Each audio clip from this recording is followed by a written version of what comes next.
Now the upper floor may be a little more confusing on how to put together, so let me step by step tell you where each piece goes. We're starting with T1, which is the floor.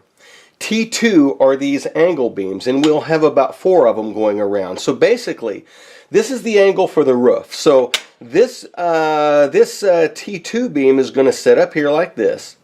T3, once again, make sure that you don't have the outside in or the inside out. It will be placed up along here. Okay, and you see how this angle beam sort of goes up because that's the peak of our roof. Once again, we're going to put another T2 on the other side of it like this. And T4 is going to go up on the side like here. And another T2 angle beam kind of goes up. And you'll notice that these angled beams will form kind of a nice peak with the roof here. So next one is T5. T5 is going to go right here, sit right beside it. And then another T2 beam is going to go up here, and it's angling up towards this way where the roof is. So see, T3, T4, T5. Okay, T6 is next. T6 will set right here along here. T7 will go along here with the decorative part facing outward. T8 will come up along the side, and it will place up here. And then the final piece, T9 with the fireplace, will be in and will set along that. And all of these pieces will be glued together. And this right here forms a little extra part of a roof that pops out. Okay, for the upper porch, we're going to glue T12 and T13 together. And we're going to use a couple of these T2 beams on each side like this. So look and see which side has a better paint job and have that side facing out. Okay, for our upper porch here, to finish it off, what we need to do is glue a couple of these little angles from the timber mold back to back. Then we're going to take that and we're going to glue it up in the corner. It's probably easiest just to sort of set this up like this, and then put a little glue on it, and then just drop it in the corner and leave it dry like that. So we have we'll have one in each of the corners, one on the left and one on the right. Now here's our upper porch front right here. What we're going to do is we're going to go ahead and attach these upper braces to the back of it. It's easier to do it this way. Flip it over onto the back, and we are going to put one brace here, and we're going to put one brace here and glue it into place. If we don't do that, then we're going to have to try to juggle holding it in place when it's standing up, and that's not the easiest thing to do. When we position them, you want to be careful that they don't get in the way of the roof. In other words, let's see if I can get this in the camera correctly. If this thing is above here, let's say if you glue it up here, you can see that this is going to be in the way of our roof coming down. So we want it down until the very edge corner here is flush with the top of the beam going across. Okay, the next thing to glue into position is our upper porch. So what we're going to do is we're going to glue one of these small rails like this right here in this position here. We're going to glue another one of these small rails over on this side centered, and then we're going to take this that we have and we're going to glue it up against in position like that, and then hold it in place. Now, this is kind of dark and hard to see. Our stair railings are going to go next. One of the railings is this piece with the 3 windows, but it's solid on the back, and then we've got this one that's open here. This open one here is going to go right like here, glued along the side. And this one right here is going to glue with the 3 stars on the outside, and this extra 1/4 inch beam right here is going to be positioned here. So just glue it into place like this, and that should be it for the railing right there.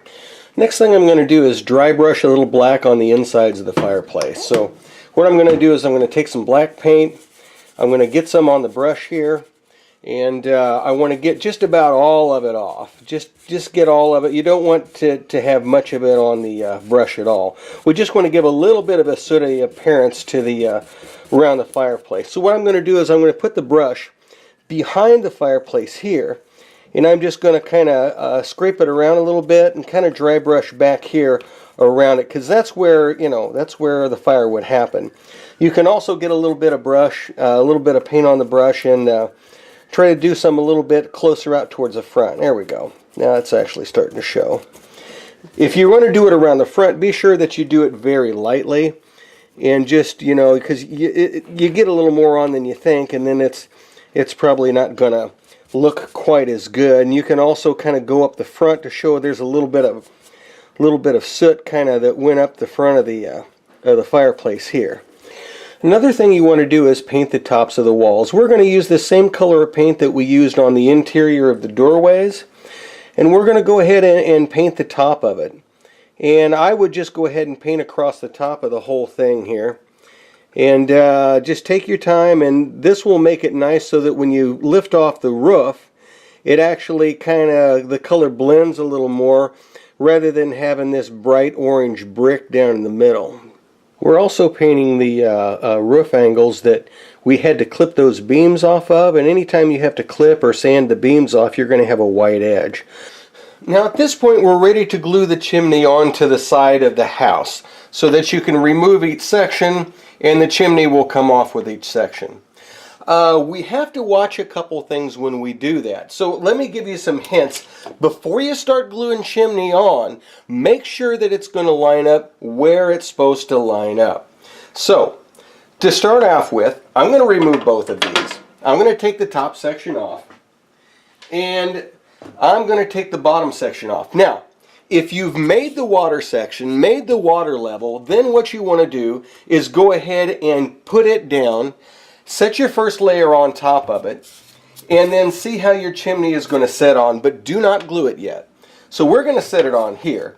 Now at this point you might find that your chimney, I don't know if you can see it on this one, but it actually sticks out just a little way out here. It actually sticks out maybe a 1/16 of an inch.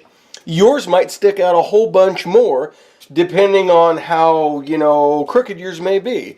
It's really hard to it's really hard to know until you fit this on. If for some reason your chimney is further out than you expected it to be, it means your building's got to shove that way. And if your building won't shove that way, it's because these two little ends right here of this stone railing are keeping that from happening. You may have to shave those suckers down. Then you can see that this thing will slide back in the position it should be, and then make sure this falls in the position that it should. If it does fall in the position it should, then I think it will be fine. Don't glue it yet though, because we're not done seeing how the rest of this fits together. The next thing you want to do, oh, by the way, if you did not make the water base, if you chose not to do the water and you're wondering where in the world the porch is supposed to, or the chimney's supposed to go, get this part of the plan right here and take it and just set your bottom floor straight on this plan like this. Okay, and then let it line up. And then you'll be able to see from this part of the plan right here exactly where that chimney is supposed to go. And then try to build it up from that point. The next step would be to check the fit up above higher on the next level. Okay, so we're going to get the next level positioned about where we think is good, about where it should, depending on everything else. And then we're going to go ahead and take the chopped chimney and set it in place and see how well it fits.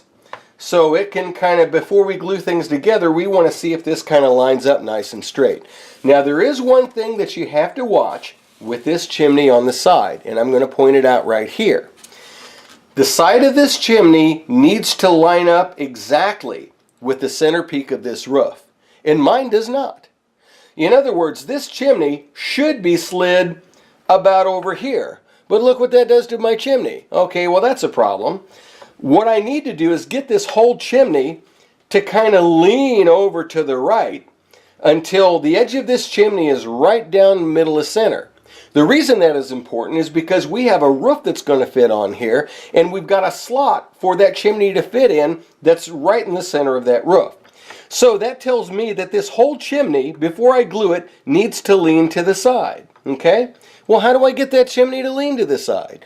Well, one thing you can do is sand one edge of this bottom chimney down here until the chimney has a natural lean to it.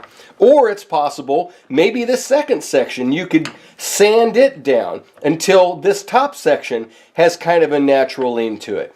But you'll have to see depending on which way you think the line is going to be straighter on the side. So make the adjustments to the bottoms of whatever chimney you need to so that your chimney will end up right down in the middle where it should. If you do get the chimney to line up where it should, go ahead and glue this top chimney onto this side wall. Okay? Go ahead and glue it into place. Glue this bottom chimney onto the bottom wall as well. so that this one will remove. Now, one thing you might keep in mind is that this side chimney on the bottom actually sticks up about 1/4 inch above high, you know, so don't accidentally glue it up here onto your upper story. Be sure that you kind of leave this unglued and just glue it to the bottom.